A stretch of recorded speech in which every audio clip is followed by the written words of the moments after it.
బొలోరమ్మ బొలోరు మురుగుననే అన్నారు. భూమిని చూద్దని అన్నారు. పరుకు పరుగున వెళ్ళారు. ఉన్న చోటుకి చేరారు. భూమి గుండ్రము అన్నాడు. కోడి కూసింది, ఊరు తీసింది, సూర్యుడు ములిచెందు, వెళ్తూనే రాల్చిందు.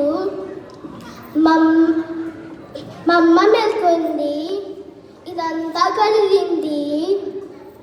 చిన్నమ్మ పిలిచింది, నన్ను వెళ్ళిపోయారు. చాలా చక్కగా చెప్పావు నాన్న. అయిపోయింది.